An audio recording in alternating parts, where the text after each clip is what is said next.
Real estate का 7 दिन का आपका कोर्स पूरा हो गया है। मेरे कुछ रियल एस्टेट से संबंधित सवाल हैं, बहुत आराम से बोलूँगा। मैं कोशिश करूँगा आराम से जवाब देता हूँ, आप उनका प्रयास करें कि उनको समझें। सबसे पहला सवाल है, why you are in real estate? आप रियल एस्टेट के बिजनेस में क्यों आए हैं? आपका पहला सवाल होगा, साहब मुझे तनख्वाह पानी है इसलिए मेरे को तो कोई भी नौकरी करनी है। तो ये बिल्कुल गलत है। आप बिना पूछे थैला उठा के निकल जाइए, आप रियल एस्टेट के लायक नहीं।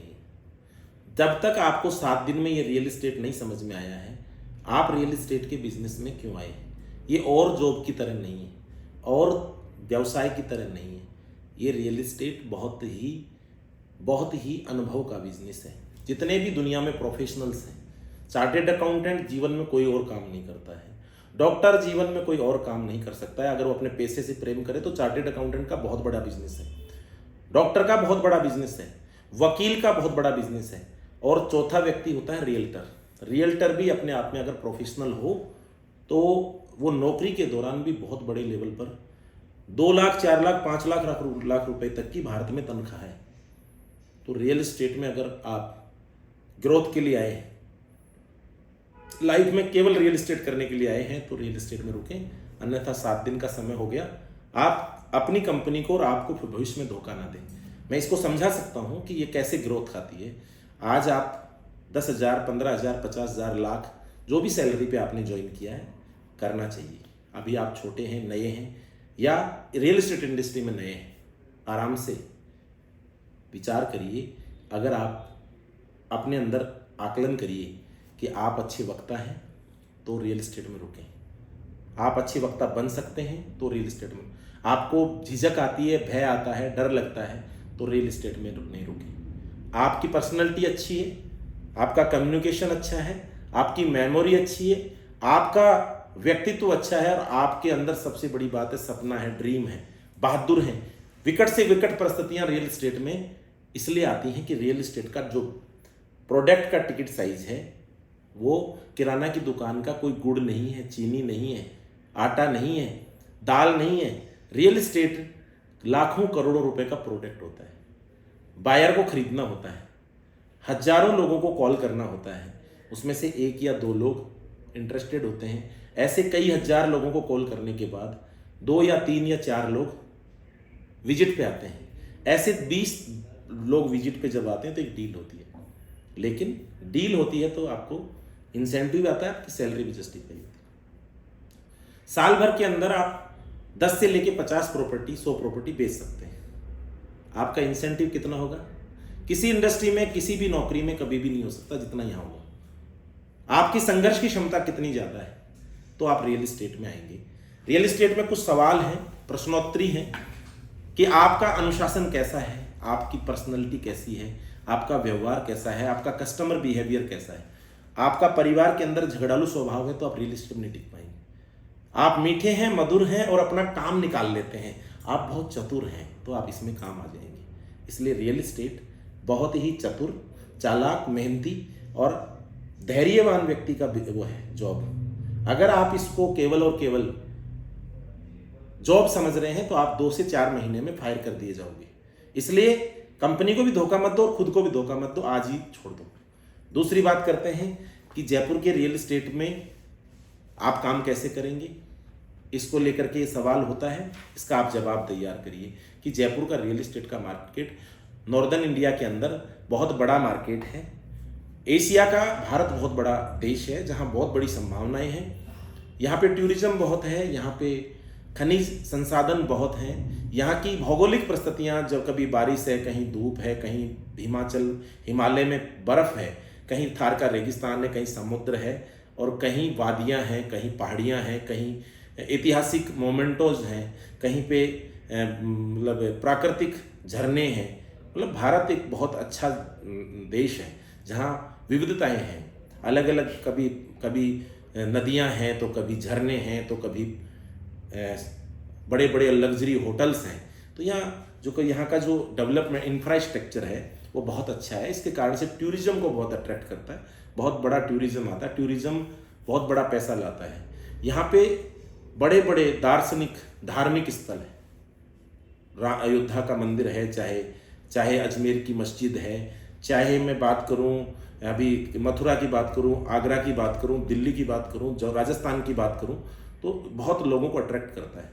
दूसरा, मैं स्पेशल अगर राजस्थान की बात करूं और जयपुर की बात करूं, तो जयपुर राजस्थान की राजधानी है, दिल्ली से कनेक्टिंग है, आगरा से कनेक्टिंग है, गुजरात का नियर बाई एरिया है, पाकिस्तान चाइना बॉर्डर, और एक इंटरनेशनल एयरपोर्ट भी है। तो इसलिए यहाँ पे ज्वेलरी का और स्टोन्स का बहुत बड़ा बिजनेस है, रियल एस्टेट के लिए stone jewellery.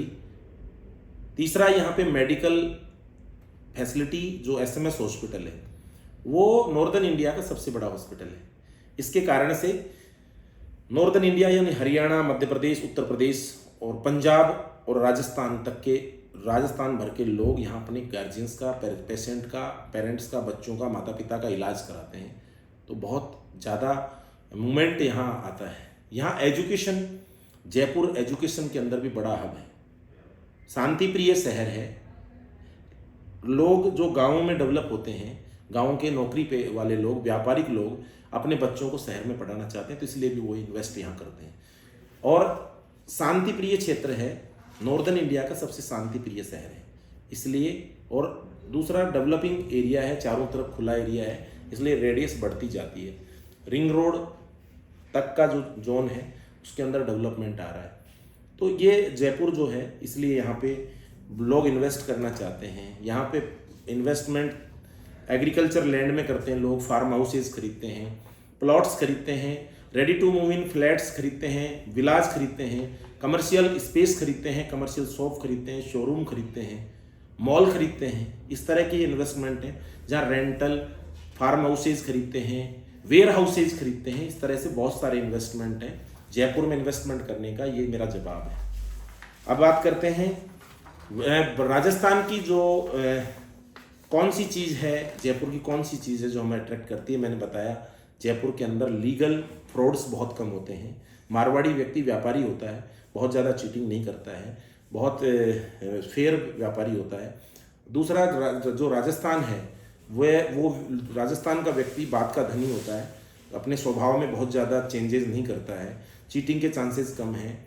Jaipur northern Asia का बहुत अच्छा शहर है। यहाँ टूरिज्म गोल्डन ट्रायंगल है, यहाँ पे इंटरनेशनल एयरपोर्ट है, पुरानी हिस्टोरिकल सिटी है, ज्वेलरी और स्टोन का बहुत बड़ा व्यवसाय है। जयपुर पूरे मतलब भारत का एम्स्टर्डम है। मेडिकल फैसिलिटीज़ है, एजुकेशन सिटी है, और जो डेवलपमेंट है, जो राजस्थान की राजधानी है, जो ग्रामीण प्रवेश के 10, 20, 50 जिलों के लोग हैं वो यहाँ पे आते हैं, और इसके कारण से यहाँ पे बहुत सारे जो लोगों की टैलेंट और पलायन होता है शहर में, तो लोग शहर में इन्वेस्ट करते हैं। व्यापारी हैं, बहुत सारे व्यापार हैं जो फल फूल रहे हैं। जयपुर का विश्व के पटल पर जयपुर के कुछ व्यापारी हैं जो भारत के, मारवाड़ी जो है, खाटू श्याम जी बाबा है, उसके कारण से भी बहुत सारा देश भर का टूरिज्म यहाँ आता है। अजमेर की दरगाह है, उसके कारण से बहुत सारा पुष्कर दुनिया का बड़ा दार्शनिक स्थल है, इसके कारण बहुत बड़ा टूरिज्म यहाँ आता है। मेहंदीपुर बालाजी है, इसके कारण बहुत बड़ा टूरिज्म, बहुत बड़े ज़्यादा मात्रा में लोग आते हैं। तो जो जयपुर को पसंद करते हैं, जयपुर के बहुत सारे लोग अक्रॉस इंडिया और इन इंडिया बहुत रहते हैं, तो इसलिए बहुत सारी पॉसिबिलिटीज़ हैं। जयपुर के बहुत अच्छे जो एरिया हैं, हॉट केक एरिया हैं, उनमें आप कैसे सक्सेस होंगे, जैसे मानसरोवर के बारे में बता सकते हैं, वैशाली नगर के अजमेर रोड, जगतपुरा, टोंक रोड, वाल सिटी, और ये जो बहुत पॉश एरिया है, वैशाली नगर, मालवीय नगर, श्याम नगर, बनी पार्क, सोडाला, रामनगर, गांधीनगर, आदर्श नगर, इन पॉश एरियाज़ में भी अच्छे काम की पॉसिबिलिटीज़ हैं। Kalwar road, Sikar road, Ajmer road, Tonk road, इनमें क्या क्या पॉसिबिलिटीज़ हैं, इनके ऊपर आप बहुत एक्सप्लोर कर सकते हैं। यहाँ बहुत बड़ा बिजनेस हो सकता है। Why invest in plotting, flat और विलाज। प्लॉट के अंदर इन्वेस्टमेंट की जो कुछ पॉसिबिलिटीज़ हैं, प्लॉट्स में इन्वेस्टमेंट जो लोग करते हैं जिनके खुद के रेजिडेंस होते हैं, या फ्यूचर में उनको 10 साल बाद, 5 साल बाद, 4 साल बाद, 8 साल बाद, एक नियमित होराइजन के बाद, नियमित समय के बाद में इन्वेस्टमेंट करना है, वो लोग प्लॉट्स में इन्वेस्ट करते हैं। जो वाल सिटी में या nearby residential posh colonies में प्लॉट्स होते हैं वो थोड़े महंगे होते हैं, उनके इन्वेस्टमेंट लोगों के पहले के होते हैं, तो उन पर लोग मकान बना लेते हैं, तो वो प्लॉट इसलिए भी खरीदते हैं।